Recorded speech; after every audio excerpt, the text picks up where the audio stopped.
शर्म गैरत बची है सियासतदानों में? बिल्कुल नहीं बची। बातें रियासत तैयबा वाली और काम फिरौनों वाले। बजट को देखकर तो आपको अंदाजा हो गया होगा कि बजट किस तरह का बनाया गया है, क्या देखकर बनाया गया है। जो बेवा खवातीन हैं, जो के जिनके शौहर जो है वो मर जाते हैं और वो बेचारी बेवा हो जाती है, उनका कोई वारिस ही नहीं होता। भाइयों की तरफ से, बाप की तरफ से उनको कुछ नहीं मिलता, लेकिन शौहर की तरफ से मरने के बाद भी उनको पेंशन मिलती थी।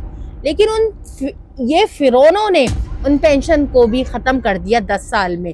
जी हाँ, अगर कोई लड़की जवानी में बेवा हो गई तो सिर्फ 10 साल तक अपने शौहर की आई हुई पेंशन को इस्तेमाल कर सकती है। 10 साल के बाद इन फिरौनों ने इनकी बच्चों की, इस जो औरत की, जो बेवा औरत है, इसकी पेंशन को ख़त्म कर दिया है कि 10 साल के बाद या कटोरा लेकर अपने इर्द गिर्द के लोगों से मांगेगी वो, क्योंकि हुकूमत ने तो इनकी मदद करनी नहीं है।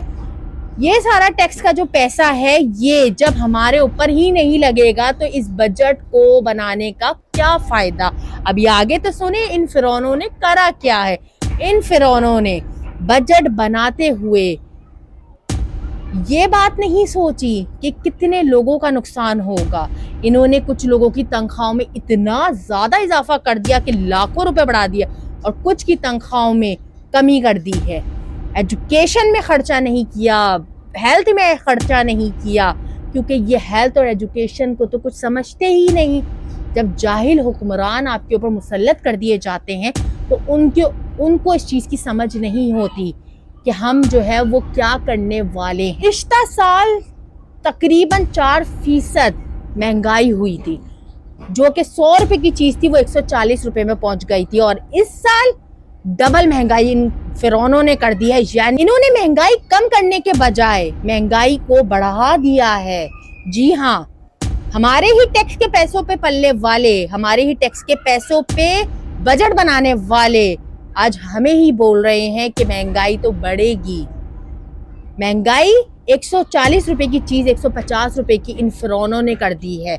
इन्होंने अवाम को किसी किस्म का भी इस बजट में रिलीफ नहीं दिया। सुनिए इन फिरौनों के कारनामे।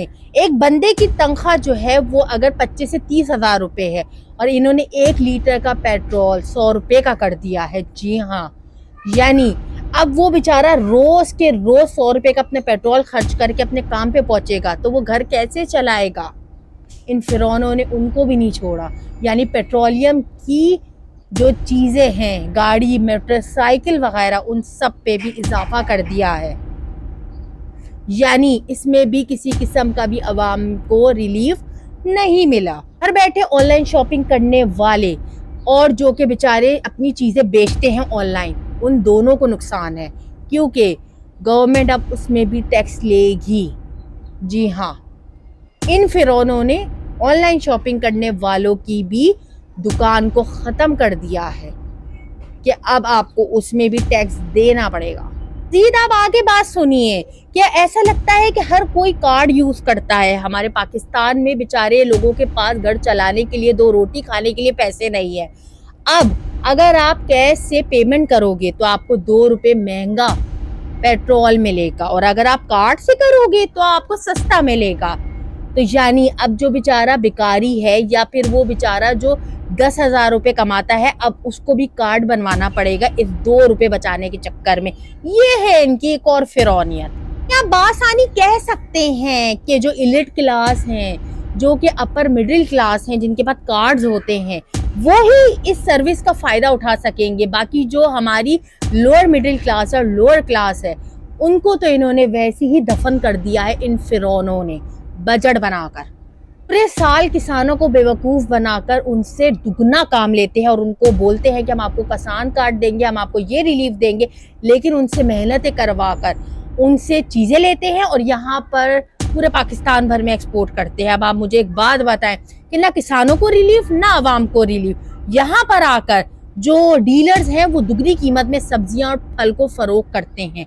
यहाँ पर चावल, गंदम, आटा जो है वो सोने के दाम पर बिकती है, क्योंकि यहाँ पर एक के बाद एक जो है वो कंज्यूमर जो है वो लोगों से पैसे ले लेकर आगे दुगने रेट पर बेचता है और आवाम को टके का फायदा नहीं होता आवाम को, बल्कि दुगनी दुगनी कीमत में वो चीजें मिलती हैं। ना किसानों को फायदा, ना आवाम को फायदा।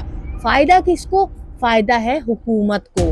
हुकूमत के ओहदेदार के पास उनके अकाउंट में ये पैसे जाते हैं। तो आप सोच लें कि इस बजट से फायदा किसका हुआ है, अवाम का या हुकूमत का? ये काम आपका है सोचने का कि इसमें फायदा किसका हुआ है। और ये बजट हमारे लिए फायदेमंद तो बिल्कुल नहीं है, बल्कि आने वाले वक्तों के लिए एक खतरे की घड़ी है कि आने वाला वक्त हो सकता है और ज़्यादा मुश्किल हो। अल्लाह ताला हमारे पाकिस्तान पे रहम करे। अस्सलाम वालेकुम।